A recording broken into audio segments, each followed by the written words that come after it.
Audio number 16. मी चारुशला बिराजदार आणि आपण Eckhart टोले यांचं पॉवर ऑफ नऊ हे पुस्तक अभ्यासत आहोत. चौथा चॅप्टर चालू आहे. मला इथे एक महत्त्वाची गोष्ट अशी सांगावीशी वाटते की कृपया हा एकच तत्त्वज्ञानाचा मार्ग आहे असं नाही, तर भक्ती मार्गही श्रेष्ठ आहे, कर्मयोगही श्रेष्ठ आहे, ध्यान मार्गही श्रेष्ठ आहे. सगळेच मार्ग जे जे देवाकडे जातात, जे जे स्वतःमध्ये बदल घडवून आणतात, ते सर्व मार्ग श्रेष्ठ आहेत. त्यामुळे कृपया कुणीही गैरसमज करू नये की या एकाच मार्गाने किंवा रस्त्याने आपल्याला पोचायचं आहे. आता हे सगळं आपण शिकतोय, मनाने समजून घेतोय, प्रयत्न करतोय, जागरूक राहायचा वगैरे. पण खूप वेळेला आयुष्यात खूप अवघड प्रसंग असे येतात की ज्याच्यामध्ये अशक्य असतं समजून घेणं. खूपदा आपले जवळचे नातेवाईक ICUमध्ये असतात किंवा अचानक कुठल्यातरी निर्णय घ्यायची वेळ येते. मग त्याच्यावर विचार करायला लागतो. तर जर आता आपले जवळचे नातेवाईक ICUत असतील किंवा खूप आजारी क्रिटिकल असतील, तर त्या वेळात आता माझ्याकडे परवा एक जण आले होते की त्यांना मग पार्किन्सन डिसीज होता. तर त्या वेळात मात्र असं असतं की कुठल्या तरी आराध्य देवताची उपासना केली की आपल्याला शांती मिळते. असंही घडू शकतं. त्यामुळे हा एकच त्यावेळेला आपण जर ठरवलं की ती मनात विचार आणायचे नाही, तरी असं होत नाही, विचार येतात. त्यामुळे आपण याच्यावर फक्त हे एकच तत्त्वज्ञान आयुष्यात आहे असं न समजता, ज्या ज्या वेळी जी जी आयुष्याची सिच्युएशन आहे, त्याप्रमाणे आपण ते ते तत्त्वज्ञान आत्मसात करावं. कधी भक्ती मार्ग असेल, कधी ध्यान मार्ग असेल, कधी अजून कुठला मार्ग असेल, तर कर्मयोग असेल, तर याच्यावर नक्की विचार करावा. आणि हे एकच एक आहे आणि ह्याच्या एकच मागे लागावं असं नाही.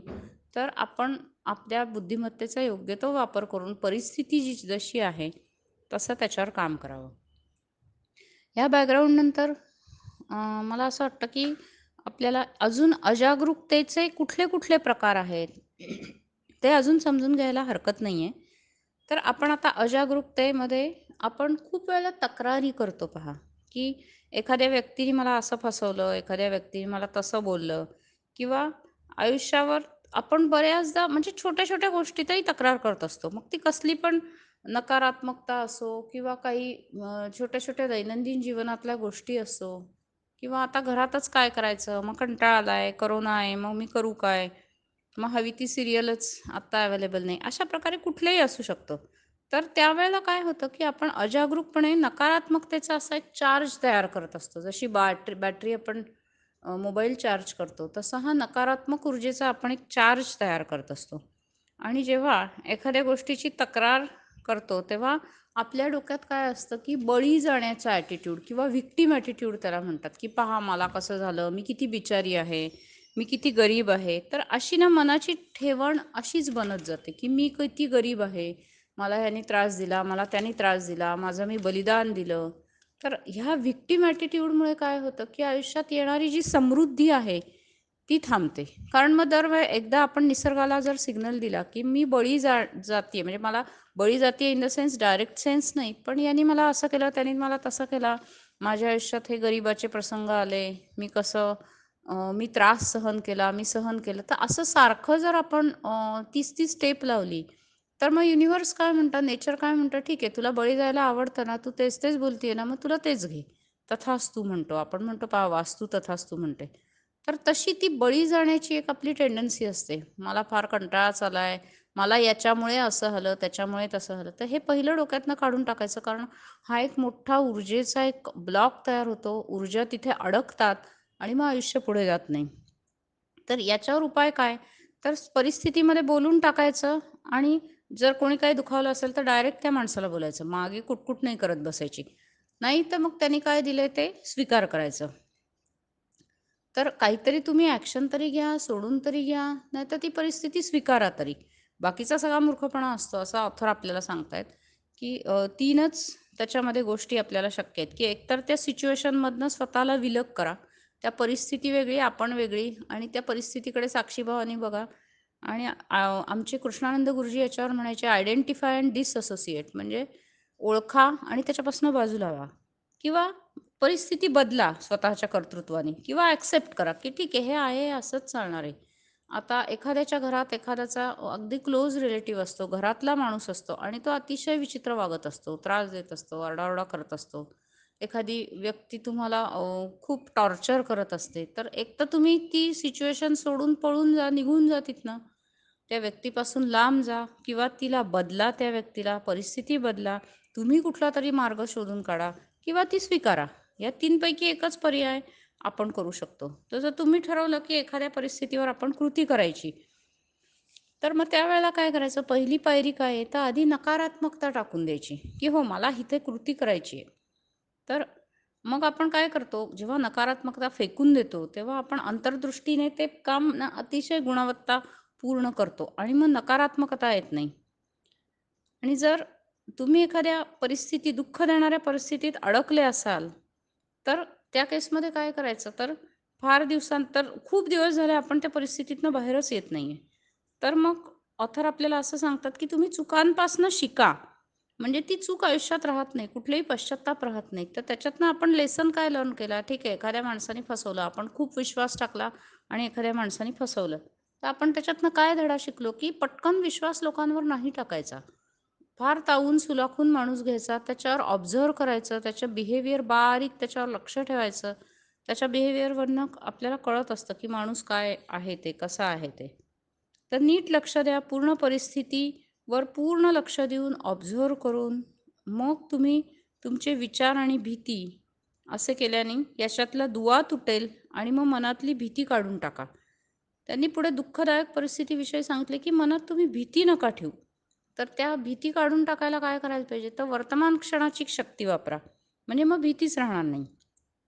दुसरी परिस्थिती, दुसरी स्टेप ऑथरनी आपल्याला अशी सांगितली, की जर तुम्ही परिस्थिती बदलणे तुम्हाला शक्य नसेल, तर मात्र ती स्वीकारा, की घरातलं मी सांगितलं तसं घरातली व्यक्ती आणि सारखी रोज उठून कटकट करतीये, चिडचिड करतीये, आरडाओरडा करतीये. तर मग पूर्ण विरोध डावलून ती स्वीकारा. आता आपल्या आतील खोट्या अहंकारामुळे त्या आपल्याला भासमान प्रतिमेला आतून दुःखी वाटत असतं. किंवा मग काय करतो आपण राग-राग करतो. आपल्याला ती परिस्थिती आवडत नाही, चिड करतो. तो घरातलाच माणूस आहे आणि ती व्यक्ती आपल्याला आवडत नाहीये. तर आपण मग काय करायला पाहिजे? आहे ती परिस्थिती स्वीकारायला पाहिजे. त्याला काय म्हणतात? शरणागती असे म्हणतात. तर स्वीकारणे म्हणजे काय मनाचे दौर्बल्य नाहीये.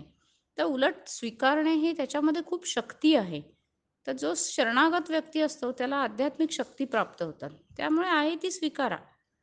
तर त्यामुळे तुम्ही आतून मोकळे व्हाल. तर इथे मला खूप छान एक गोष्ट सांगावीशी वाटते, की जनाबाई ज्या होत्या, तर त्यांचे यजमान होते ते त्यांना खूप ओरडा-आरडा करायचे, मारायचे आणि म्हणजे त्या खूप दुःखी परिस्थितीमध्ये पांडुरंगाचं नाव घ्यायच्या सतत. आणि मग एक दिवस असं आलं, की त्या नवऱ्याने त्यांच्या डोक्यात त्यांनी भाजी आळणी केली, जरा मीठ कमी घातलं आणि त्यामुळे त्यांच्या नवऱ्याला खूप राग आला आणि त्यांनी खूप जोरात त्यांच्या डोक्यावर मारलं काठीनी. त्यांना इतका त्रास पडला, म्हणजे त्या खूप रडू आलं कळवळून आणि मग त्यांनी विठ्ठलाला बोलावलं आणि सांगितलं, "विठ्ठला, काय हे माझ्या असं नशिबात आहे." त्यांना बेशुद्ध आल्या त्या, भोवळ आली डोक्यात मारल्यामुळे. तर मग त्यावेळेला विठ्ठलाने त्यांना मागच्या 2 जन्मापूर्वीचं दाखवलं, की मागच्या 2 जन्मापूर्वी ती गाय चारा मागत होती सारखी आणि मग यांनी त्या गायीच्या पाठीत एक काठी मारली आणि तिने तिचा कणा तुटला पाठीचा आणि त्यामुळे आज म्हणजे ती जी गाय आहे ती अ, म्हणजे या नवऱ्याच्या स्वरूपात येऊन तिने जे दुःख भोगलं ते जनाबाईंना दुःख भोगायची वेळ आली. हे विठ्ठलाने खुद्द त्यांना मागचा जन्म दाखवला आणि मग जेव्हा ज्ञान होतं ना, तेव्हा दुःख नाही राहत. तर मग त्यावेळेला जनाबाईंचं दुःख कमी झालं. त्यामुळे शरणागत म्हणजे त्यांनी ते नवऱ्याला मग स्वीकारलं. तर त्यामुळे तुम्ही शरणागत होऊन तुम्ही जर ती व्यक्ती ॲक्सेप्ट केली, म्हणजे मी म्हणत नाही की मार सहन करा वगैरे असं माझं अजिबात म्हणणं नाही. पण व्यक्ती आहे तशी, आपल्याला हवी तशी नाही, ती व्यक्ती आहे तशी स्वीकारा. म्हणजे मग आपोआप परिस्थिती बदलते आणि मग तुम्ही काहीतरी करून तुम्ही काही करून मोकळे असता, फ्रीडम असतं आपल्याला. जे काही करायला हवंय ते तुम्ही करत नाहीये, असं काही आहे का? तर बघा, उठा आणि स्वतःची निष्क्रियता ओळखा, की आपण हे करत नाही. या परिस्थितीत हे करणं आवश्यक आहे, पण आपण करत नाहीये. मग त्या केसमध्ये आपलं असं बघायचं, की आपण आळशीपणाने करत नाहीये का? मग ठीक आहे, आपल्या लक्षात आलं, की हो बाबा व्यायाम करायला पाहिजे आणि मी आळशीपणाने करत नाहीये. मग आपल्यातील आळस ओळखा आणि तो स्वीकारा, की हो मी आळशी आहे आणि मी हे करत नाही हा माझा चॉईस आहे. This is my choice. म्हणजे काय होतं, की आपल्याला क्लॅरिटी येते आयुष्यात, की हो मी आळशी आहे, मी व्यायाम करत नाही, त्यामुळे माझे आजकाल सांधे दुखतायत. काय मला बारीक-बारीक त्रास होतात व्यायाम न करण्यामुळे. आणि हा माझा आळस आहे. तर हे जेव्हा तुम्ही ॲक्सेप्ट करता, न जज करता, मी वाईटच आहे, सेल्फ टॉक नाही करायचा. सतत स्वतःशी बोलत नाही राहायचं, की मी वाईटच आहे, मी चांगलीच नाही, असं नाही करायचं. तर हे कॉन्फ्लिक्ट समजून घ्यायला आपल्याला मी व्यायाम करत नाही आणि म्हणून होत आहे आणि मी उद्यापासून व्यायाम करीन. संपलं. तिथे विषय संपला आणि विषय क्लोज झाला. तर नकारात्मकता नाही आणायची. स्वतःला दोष नाही द्यायचा, की मी व्यायाम करत नाही, मी चांगलीच नाही आहे, मी आळशीच आहे, असं नाही. हा आळस आहे. ओळखा, फिनिश्ड, कट ऑफ. त्याच्यातनं बाहेर या. तर आता ताण कशाने निर्माण होतो? तर तुम्ही एका ठिकाणी आहात आणि तुम्हाला वाटतं दुसरीकडे जावं. तर हे जे आतील द्वंद्व तुम्हाला 2 तुकड्यांमध्ये फाडतं, असं ऑथर आपल्याला सांगतायत, की हे सगळ्यांनाच होतं. त्यामुळे आपल्याला असं वाटतं, की आपण बरोबरच आहोत. तर वर्तमान क्षणातील ऊर्जा त्यांनी सांगितलंय, की तुम्ही अनुभवा आणि आजच्या घडीला इथे तुम्ही शरीर आहात ना, म्हणजे तुम्ही इथेच आहात. तर तुम्हाला आता कसलाही ताण जाणवणार नाही त्या केसमध्ये. तर ज्यावेळेला तुम्ही पार्कात बसलेला असाल, तेव्हा खूप वेळा एक उदाहरण घेते, की पार्कात बसले आहे आणि मन म्हणतंय, की नुसते तुम्ही बाकावर बसले. कशाला बाकावर बसली? किती आळशी आहे? किती कामं पडली आहेत? उठा, काम करा." असं सारखं मन सांगेल. नाहीतर काय करेल? भूतकाळ तुमच्या अटेन्शन सारखे वेधेल. भूतकाळाकडे सारखं लक्ष जाईल. आणि मग तुम्ही सतत विचार करता का? सकारात्मक का नकारात्मक? ह्याचा अभ्यास करा. तुम्ही जे पूर्वी मिळवले आहे, जे तुमचे अनुभव आहेत किंवा तुम्हाला आता पुढे ऑथर असं सांगतायत, की भूतकाळात आपण कसा विचार करतो? तर अ, भूतकाळाविषयी समजा पार्कात बसलोय, तर तुमचे अनुभव, मी एवढं कमावलं, मी एवढं केलं, मी एवढे मुलांवर संस्कार दिले, मुलं मला विचारत नाही, ह्या अपेक्षा किंवा तुम्ही किती-किती त्याग केले, बलिदान केलं, हे सारखं तुम्हाला आठवत राहतं. आणि मग तुमच्या विचारांमुळे काय होतं, अभिमान, दोषी मानणे, द्वेष, राग आणि मग सारखं पश्चात्ताप यासारख्या भावना तयार होतात. आणि मग त्यामुळे काय होतं, शरीर ना जास्त म्हातारं होतं. म्हणजे जास्त एजिंग आपलं जास्त सुरू होतं. जर आपण सतत भूतकाळात राहिलो तर. तर तुम्ही स्वतःला आरशात बघा आणि ठरवा, जास्त सुरकुत्या आल्यात का? आपण म्हातारे दिसतोय का? हे इंडिकेशन्स आहेत, की आपण सतत भूतकाळात राहून आपली नकारात्मकता इथे वाढवतोय का? त्याच्यानंतर तुमच्या आसपासही भूतकाळात राहायची लोकांना सवय आहे का? किंवा तुमच्या आसपास अशी माणसं आहेत का ती भूतकाळात राहतात आणि ते भूतकाळ पकडून ठेवतात? तर तसं हो असेल त्याचं उत्तर. कारण त्यामुळेच तुम्ही स्वतः भूतकाळात राहता. ती जी ऊर्जा जी आहे नकारात्मक ती कॉन्टेजियस आहे, संसर्गजन्य आहे. तर ह्याचा अभ्यास करा, की तुमच्या आसपासही अशी नकारात्मक माणसं आहेत का जी सारखी भूतकाळात राहतात, स्वतःबद्दल बढाया मारतात, मी हे केलं, मी ते केलं, मी पूर्वी असा होतो, माझ्या काळात हे होतं. तर ह्यांनी ऑथरनी पुढे सांगितले स्पष्ट शब्दात, की तुम्ही आता भूतकाळासाठी मेलेले आहात असा विचार करा. भूतकाळ संपला. म्हणजे तो क्षण तुमच्या डोक्यातनं काढून टाका. त्याचा तुम्हाला काहीही उपयोग नाही आणि मग तुम्ही वर्तमान काळाची ताकद बघा आणि स्वतःला ओळखा. असं पार्कात बसल्यावर आपल्या येतं मनात, त्यामुळे हे विचार दूर सारा. माझी बॉडी जिथे, माझं शरीर तिथे, तिथेच मी आहे. पार्कात बसल्यावर आपण आसपासचं निहाळायचं आहे, झाडं, पानं, फुलं बघायची आहेत, मुलं कशी खेळतात ते बघायचं आहे. इकडे लक्ष केंद्रित करायचं आहे. कुठेही आपल्या पूर्वीच्या बढाई मारायच्या नाही आहेत. आणि आता त्यांनी भविष्यकाळाबद्दल सांगितलंय. हा थोडासा ऑडिओ मोठा होतोय, पण तो जर मी कंप्लीट केला तर भूतकाळ, भविष्यकाळ दोन्ही कव्हर होईल, म्हणून मी मध्ये तोडत नाही. तर तुम्ही काळजीत आहात का? कुठले थॉट्स आहेत? व्हॉट किंवा इफचे थॉट आहेत का? हे बघा. तुम्ही स्वतःला मन म्हणून ओळखता. ते तुम्हाला मनोनिर्मित भविष्यकाळाच्या परिस्थितीत टाकतं आणि मग भीती तयार करतं. तर अशा परिस्थितीवर तुम्ही मातच करू शकत नाही. कारण काय आहे? अशी परिस्थिती अशी तयारच नाहीये. भासमान परिस्थिती आहे. उद्या काय होईल तुम्हाला माहिती नाहीये. आणि मग ती मनाची परिस्थिती तुम्ही लगेच बंद करू करू शकता. कसं? तर वर्तमानात यायचं.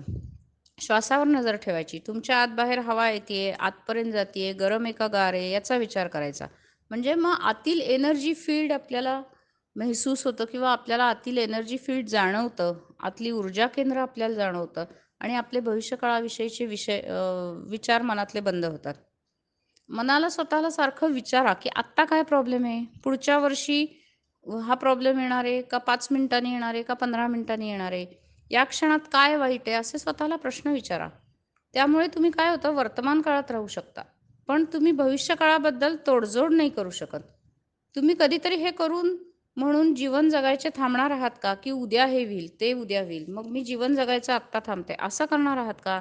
तर मग हा माइंड पॅटर्नच बनतो. तुम्ही वर्तमान काळात खुश राहूच शकत नाही. भविष्य छान आहे, असे कायम वाटत राहते. उद्या हे घडेल, परवा ते घडेल आणि मग तुम्ही काहीही जरी मिळवले वर्तमान काळात, तर तुम्हाला ते छानच वाटणार नाही. तर मग असे असमाधान कायमचेच तुमच्या साथीला असेल. तर आपल्याला अजून एक त्यांनी एक कन्सेप्ट मांडली आहे, की आपल्याला सारखं वाट पाहायची सवय आहे का? छोट्या प्रमाणात आहे का? तर त्यांनी त्याला खूप मजेदार नाव दिलंय, की त्यांनी त्याला दिलंय, की आर यू अ वेटर? तर त्याला वाट पाहायची सवय. तर कोणी येणार आहे का? ट्रॅफिक जाममध्ये अडकलोय, एअरपोर्टवर हे तर कॉमन आहे. एअरपोर्टवर थांबावं लागतं ट्रॅफिक जाममध्ये. काम होईपर्यंत म्हणजे मान्य आहे, ठीक आहे, गरज आहे. पण मोठ्या प्रमाणात तुम्ही वाट बघताय का?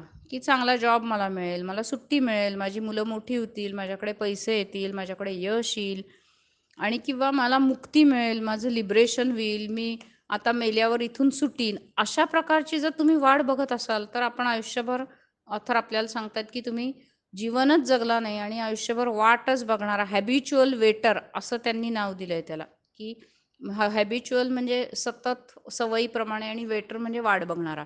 तर वाट पाहणे ही मनाची स्थिती. याचा अर्थ असा आहे, की तुम्हाला भविष्यकाळ हवा आहे आणि वर्तमान काळ नको आहे. जे आहे ते तुम्हाला नकोय. प्रत्येक वाट बघण्यात तुम्ही अजागरूकपणे आतमध्ये वाद घालत असता आणि तुमचे आत्ता इथे असणे आणि मनाने तयार केलेला भविष्यकाळ याच्यात आपली लाईफची क्वालिटीच संपून जाते. कारण तुम्ही वर्तमान क्षणच घालवता. तर तुम्ही तुमच्या आयुष्यातील परिस्थिती बदलण्यासाठी कष्ट नक्की घ्या, पण तुम्ही तुमचे जीवन इम्प्रूव्ह नाही करू शकत अशा वेळेस. जर का सतत आपण भविष्यकाळाविषयी विचार केला तर. तर जीवन हे प्राथमिक आहे आणि आयुष्यातल्या घटना या तुमच्या अनुभवावर अवलंबल्या आहेत. तर तुम्ही तुमची उद्दिष्ट ठरवा आणि मिळवा, पण वर्तमान क्षणात राहा आणि तिथे पोचायला हाच एक ॲक्सेस आहे आणि तुम्ही एक आर्किटेक्ट आहात जे वरवर काम करताय आणि पायाकडे लक्ष देत नाही. आभारी आहे. Thank you.